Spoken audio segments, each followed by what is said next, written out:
Maternity வேர்ஸுங்கிறது இப்போ ரொம்ப காமனாக அது ஒரு மார்க்கெட்டிங் போயிட்டு தான் இருக்குது. நான் அது அகெயின்ஸ்டாக சொல்லலை, பட் நீடடான்னு பாருங்க. இப்போ ப்ரெக்னெண்ட்டாக இருக்கும் போதே மெட்டர்னிட்டி வேர்ஸ்ன்னு வரும்போது ஜிப்பச்ச நைட்டிஸ் ப்ளஸ் இந்த நான் சொன்னேன் இல்லையா, அந்த ஃப்ரண்ட்ல ஒரு கட் வச்ச ஒரு கவுன், அதுவும் வந்து செலக்ட் பண்ணி வாங்கிக்கிறாங்க. நம்ம இயற்கையாகவே நமக்கு வந்து ஹியூமிடிட்டி ஜாஸ்தி, நம்ம வந்து காட்டன் வேர்ஸ்க்கு தான் நம்ம வந்து பாடி வந்து சியூட் ஆகும்.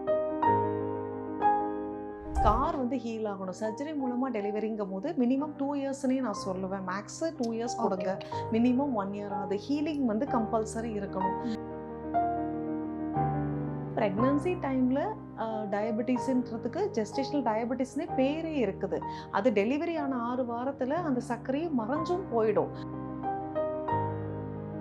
நான் இப்போ வந்து 23 இயர் ஓல்டு, அப்பாவுக்கு சுகர் இருந்தது அதனால வந்துருச்சு அப்படின்னு சொன்னாங்க. நம்ம என்னமோ பரம்பரையாக நம்ம எதையோ நம்ம வந்து வம்சவாளியாக தாங்கிக்கிட்டு சுமந்து அதை பெருமையாக வேற நீங்கள் சொல்கிறீங்களேடா, நீங்கள் அப்பாவுக்கு இருக்குதுன்னா நீங்கள் இன்னும் டபுள் அலர்ட்டாக இருந்திருக்கணும். உங்கள் ராஜேந்திரா சேல் கோலாகல மார்ச் கிளியரன்ஸ் சேல் மார்ச் 1 முதல் 31 வரை 60% வரை தள்ளுபடி விலையில். ராஜேந்திராஸ், நேரு வீதி, பாண்டிச்சேரி. குமுதம் ஸ்நேகிதி நேயர்களுக்கு வணக்கம். இன்னைக்கு நம்ம கூட டாக்டர் சுகன்யா சரவணகுமார் இணைஞ்சிருக்காங்க. ஸோ நிறைய விஷயங்கள் அவங்க கிட்ட நம்ம கேட்க போறோம். நமக்கு நிறைய டவுட்ஸ்லாம் இருக்கு, பட் ஆனால் அதுக்கு ரொம்ப கிளியரான ஆன்சர் பண்றதுக்காக அவங்க வழக்கம் போல் நம்ம கூட இணைஞ்சிருக்காங்க. ஸோ கொஷின்ஸ்லாம் கேட்கறதுக்கு முன்னாடி ஷோக்கில் அவங்கள நம்ம வெல்கம் பண்ணிக்கலாம். ஹாய் மேம், வணக்கம், எப்படி இருக்கீங்க? ஹாய் கோகிலா, வணக்கம். குமுதம் ஸ்நேகிதி நேயர்கள் அனைவருக்கும் என்னோட இனிய மனமார்ந்த மாலை வணக்கம், காலை வணக்கம், அனைவருக்கும் வணக்கம். ஆக்சுவலாக நான் முன்ன சொன்ன மாதிரி தான் நிறைய அந்த மாதிரி இந்த ட்ரெஸ் அந்த ட்ரெஸ் அதெல்லாம் வேஸ்ட் போல நீங்க சொல்றத பார்த்தா. ஸோ இப்பதான் தெரியுது எங்களுக்கு அதனுடைய விழிப்புணர்வே இப்பதான் வருது. சும்மா வந்து சூப்பரா இருக்கு, வா நம்ம வந்து பிரெக்னன்சி டைம்ல இந்த மாதிரி ட்ரெஸ் போடுறது வா அப்படின்னு நாங்க நினைச்சாலும் மேடம் அது இவ்வளவு டிராபேக் இருக்குன்றது. மெட்டர்னிட்டி வேர்ஸுங்கிறது இப்போ ரொம்ப காமனா அது ஒரு மார்க்கெட்டிங் போயிட்டு தான் இருக்குது. நான் அது அகெயின்ஸ்டா சொல்லலை, பட் நீடடான்னு பாருங்க. உங்களோட பாடி ஸ்ட்ரக்சருக்கு நம்மளோட இப்போ அன்னைக்கு ஒரு மதர் எங்க கிட்ட வந்தாங்க, பயங்கர ஸ்வெட்டிங்க. அவங்களுக்கு நேச்சுரலாவே அவங்க பாடி வந்து ஸ்வெட் ஆகும் அப்படின்னு சொல்றாங்க. சரி, இவ்வளோ ஸ்வெட் ஆகுதே, அப்புறம் ஏன்பா இவ்வளோ திக்கான ஒரு கிளாத்தில் வந்து நீங்கள் மெட்டர்னிட்டி வேர் போட்டு வந்திருக்கீங்க? அது பார்த்தீங்கன்னா அந்த பனியன் கிளாத் மாதிரி இருக்கும். இது ஏன் போட்டிருக்கீங்க? இது ஸ்வெட்டை அப்சர்வும் பண்ணாது. நமக்கே தெரியும் வேர்வை அதிகமாக இருக்குதுன்னு சொன்னால் காட்டன் வேர்ஸ் தான் வேர் பண்ணணுன்ட்டு. இல்லை நான் ஹாஸ்பிட்டலுக்கு வரேன்ல அப்படின்னு, இம்மா நம்ம கல்யாண வீட்டுக்கு கூட நீங்கள் போல, நீங்கள் நார்மலாக எப்போதும் போல கிளம்பி வாங்க அப்படின்னு சொல்லிட்டு அவங்களுக்கு ரீஅஷூரன்ஸ் கொடுத்து அனுப்பி விட்டுருக்கேன்.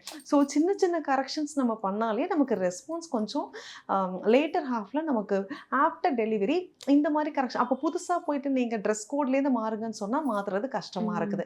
இப்போ ப்ரெக்னெண்ட்டாக இருக்கும் போதே மெட்டர்னிட்டி வேர்ஸ்ன்னு வரும்போது ஜிப்பச்ச நைட்டிஸ் ப்ளஸ் இந்த நான் சொன்னேன் இல்லையா, அந்த ஃப்ரண்ட்ல ஒரு கட் வச்ச ஒரு கவுன், அதுவும் வந்து செலக்ட் பண்ணி வாங்கிக்கிறாங்க. ஆக்சுவலி எங்களுக்கு யாரும் இது வரைக்கும் சொன்னதில்லை. ஸோ இந்த போட்டிங்கன்னா வந்து இந்த மாதிரி ப்ராப்ளம் வரும், இதை நீங்கள் அவாய்ட் பண்ணிங்கன்னா இதில் நிறைய பெனிஃபிட் இருக்குது அப்படின்னு இது வரைக்கும் எங்களுக்கு யாருக்குமே தெரியாது, யாரும் சொன்னதில்லை. ஸோ நீங்கள் தான் சொல்லியிருக்கீங்க அந்த ஃபேக்டை.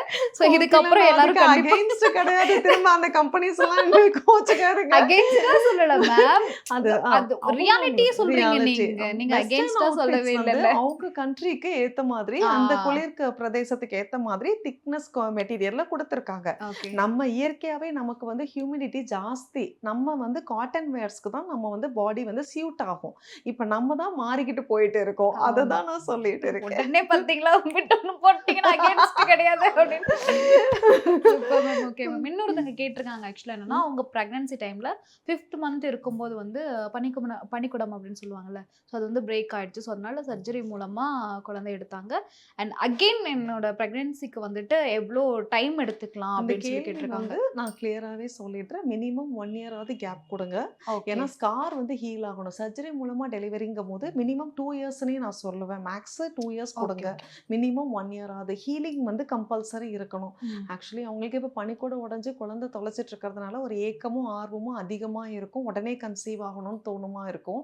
பட் கொஞ்சம் தள்ளி போட்டால் நிறைய நல்ல டேர்ம் பேபிக்கு நம்ம கிட்ட கொண்டு போயிடலாம். Okay, super ma'am. And then most of pregnancy ladies எல்லாருக்குமே வந்துட்டு அந்த டயபெட்டிஸ் அந்த டைமில் ரொம்ப காமன் அப்படின்னு சொல்லியிருக்காங்க. அண்ட் தென் வந்து ஒரு லேடி சொல்லியிருக்காங்க, நான் ப்ரெக்னெண்ட்டாக இருக்கும்போது எனக்கு வந்து டயபெட்டிஸ் இருந்துச்சு, பட் ஆனால் ஆஃப்டர் பேபி டெலிவரிக்கு அப்புறமேட்டு எனக்கு டயபெட்டிஸ் இல்லை. அவங்களோட பயம் என்னன்னா குழந்தைக்கு அந்த டயபெட்டிஸ் இருக்குமா அப்படின்ற மாதிரி. கோகிலா இங்கே கரெக்ட் பண்ணிடுறேன், இது பேரே ப்ரெக்னன்சி டயபெட்டிஸ் தான். ஜெஸ்டேஷனல் டயபெட்டிஸ்ன்னு சொல்கிறது மாசமாக இருக்கும் போது, அதாவது நல்லா புரிஞ்சு புரிஞ்சுக்கோங்க. நம்ம பிரெக்னென்ட்டா இருக்கும்போது நமக்கு என்னென்னலாம் வந்து சட்டிலா இருக்குதோ ஹெல்த் இஷ்யூஸ்ல, இப்ப நமக்கு வந்து வாய்ப்பு இதெல்லாம் வர்றதுக்கான வாய்ப்பு இருக்கும். சில பேருக்கு பிபி வர்றதுக்கு, சுகர் வர்றதுக்கு, தோல் வியாதி முதற்கொண்டு நான் சொல்றேன். அதெல்லாம் வந்து பிரெக்னன்சி வந்து லோ இம்யூனிட்டி டைம். அந்த டைம்ல எல்லாமே ஃப்ளேர் அப்பா தெரியும். ஸோ பிரெக்னன்சி டைம்ல டயபெட்டிஸ்ன்றதுக்கு ஜெஸ்டேஷனல் டயபெட்டிஸ்னே பேரே இருக்குது. அது டெலிவரி ஆன 6 வாரத்துல அந்த சர்க்கரையும் மறைஞ்சும் போயிடும். ஆனா அவங்க குறிப்பா அவங்க ஞாபகத்துல வச்சுக்க வேண்டிய விஷயம் என்னன்னு கேட்டீங்கன்னா, 5 வருஷத்துலயோ இல்ல 10 வருடத்திலயோ அவங்களுக்கு சர்க்கரை நோய் தாக்குதலுக்கு அவங்க எப்ப வேணாலும் அவங்க வந்து சசப்டபிளா இருப்பாங்க. ஸோ அவங்க டயட்டையும் சரி, அவங்களோட லைஃப் ஸ்டைலையும் சரி கண்காணிச்சுக்கிட்டே இருக்கணும். லெத்தார்ஜிக்கா இருந்து நிறைய சுகர் கண்டென்ட் எடுத்துக்கிட்டு அந்த மாதிரியான ஒரு லூஸ் லைஃப் ஸ்டைல் வாழாம, ஆல்ரெடி நமக்கு பிரெக்னன்ட் டைம்ல டயபெட்டிஸ் வந்துருச்சு, நமக்கு என்னைக்கு வேணாலும் சுகர் வரலாம், அவாய்ட் பண்றதுல ஒரு அவேர்னஸ் மாதிரியே எடுத்துக்கலாம். இன்ஃபேக்ட் இன்னும் உண்மையை சொல்ல போனா இப்போ ரொம்ப ரொம்ப ஏர்லியாவே நான் டயபெட்டிஸை நான் பார்க்குறேன். சின்ன சின்ன அதாவது என்னை பொறுத்த வரைக்கும் அவங்களாம் சின்ன பசங்க தான் நான் சொல்வேன். லைக் 22 முன்னெல்லாம் வந்துட்டு அந்த டயபெட்டிஸ் வந்து ஒரு பணக்கார வியாதி அப்படின்னு சொல்லி சொல்லுவாங்க. அது ரொம்ப ரேரான பர்சன்ஸ்க்குலாம் வந்துட்டு இருந்தது. இப்ப இல்ல நீங்க சொல்ற மாதிரி அது பணக்கார வியாதியா தெரியல. இப்ப எல்லாருக்குமே இருக்குது. நம்ம அப்படி சாப்பிடுற ஆகாரங்கள் அப்படி கொண்டு போய் நம்மள அந்த இடத்துல நிப்பாட்டியும் வச்சிருக்குதுன்னு நான் சொல்லுவேன். எவ்வளோ லேடிஸ்க்கு நான் வந்து டயபெட்டிஸ் பார்க்குறேன். அவங்களோட ஹஸ்பண்ட் லைக் 28 இயர்ஸ் 26 வயசு. லாஸ்ட்டாக நான் இப்போ வந்து 23 இயர் ஓல்டு. அப்பாவுக்கு சுகர் இருந்தது, அதனால வந்துருச்சு அப்படின்னு சொன்னாங்க. நம்ம என்னமோ பரம்பரையாக நம்ம எதையோ நம்ம வந்து வம்சவழியாக தாங்கிக்கிட்டு சுமந்து அதை பெருமையாக வேற நீங்கள் சொல்கிறீங்களேடா, நீங்கள் அப்பாவுக்கு இருக்குதுன்னா நீங்கள் என்ன டபுள் அலர்ட்டாக இருந்திருக்கணும், ஏன் இந்த மாதிரி அப்படிங்கிறது தான் நான் ஹைலைட் பண்ண விரும்ப விஷயம் என்னன்னு கேட்டிங்கன்னா, சர்க்கரை நோய் தாக்குதல் ஒரு தடவை உங்களுக்கு காமிச்சு கொடுக்குது, ரத்தத்தில் சுகர் லெவல் ஆல்ட்ரு ஆகுதுன்னா டெஃபினட்டாக நீங்கள் எப்போ வேணால் டயபெட்டிஸ் வரலாம். ஸோ நம்ம கரெக்டாக அளவான சாப்பாடு, நம்ம இந்த வெஸ்டர்ன் ஃபுட் ஐட்டம் பின்னாடி போகாமல் நம்மளோட ஃபுட் ஐட்டமே அழகாக ஃபாலோ பண்ணிட்டு நல்ல ஒரு எக்ஸசைஸ் ஆக்டிவிட்டி இருந்தாலே சுகர் நமக்கு தேவை. அண்ட் தென் இன்னொருத்தவங்களும் சொல்லியிருக்காங்க மேம், ஓகே டயபெட்டிஸ் வந்து ப்ரெக்னன்சி டைமில் அது போயிடுச்சு ஆஃப்டர் டெலிவரிக்கு அப்புறம். பட் ஆனால் அந்த குழந்தை வந்துட்டு 4 kg இருக்கு. ஸோ அது கொஞ்சம் அப்நார்மலாக பார்ப்பாங்க. ப்ரெக்னன்சி டைமில் டயபெட்டிஸ், ஸோ அந்த டயபெட்டிஸில் இருக்கிற இன்சுலின் லெவல் வந்து ஹையாக இருக்கும். இப்போ அந்த இன்சுலின் லெவலில் தான் நம்ம மீட்டப் பண்ணிட்டு சுகரை வந்து கண்ட்ரோலில் வச்சுக்கிட்டே இருப்போம். அதோட பை ப்ராடக்ட் என்னன்னு பார்த்தீங்கன்னா பேபியோட எக்ஸஸ் வெயிட். ஸோ நார்மலாக இருக்க வேண்டிய 3 to 3.5 kg பேபி வந்து 4 kg 4.5 kg வரைக்கும் கூட போகிறதுக்கு வாய்ப்பு இருக்குது. ப்ரெக்னன்ட் மதர்ஸ்க்கு பார்த்தீங்கன்னா நார்மலாகவே நம்ம 3 kg ப்ளஸ் நல்ல ஒரு ஹெல்தி பேபி நம்ம நினைப்போம். இதில் டயபெட்டிக் மதர்ஸ்க்கு பார்த்தீங்கன்னா நல்லா என் குழந்தை எப்படி தெரியுமா அது கொழுக்கு முழுக்குன்னு அப்படியே 4 கிலோ அப்படின்வாங்க. எங்களுக்கு அப்போ தான் பதட்டமாகும், என்னது 4 கிலோவா ஏன்னு கேட்டிங்கன்னா சிம்பிள் ரீசன், அந்த பேபி வந்து அவங்களுக்கான ஃபீடிங் வந்து பத்தாம ஹைப்போகிளைசீமியாவுக்கு ரொம்ப காமனாக போவாங்க. இப்போ அவங்களுக்கு அந்த வெயிட்டுக்கு ஏற்ற உங்களுக்கான சுகர் ஃபீடிங் கிடைக்கணும் இல்லையா, அந்த ஃபீடிங்கை நம்ம மீட்டப் பண்ணோம்.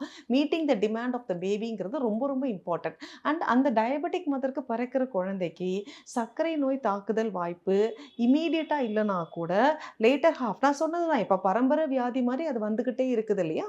ஸோ அவங்களுக்கும் ஆரம்பத்துலேருந்தே நம்ம எஜுகேட் பண்ணணும். நீங்கள் இந்த மாதிரியான ஃபுட்டை அவாய்ட் பண்ணுங்கள். சின்ன குழந்தையிலேருந்தே ஐஸ்கிரீமு ப்ரௌனீஸு அதுலேருந்தெல்லாம் இல்லாமல் நம்ம வந்து கொஞ்சம் எஜுகேட் பண்ணலாம். ஆக்சுவலாக அது அவங்க ஒரு பெருமையாக நீங்கள் சொல்கிற மாதிரி எடுத்துக்கிறாங்க மேம்.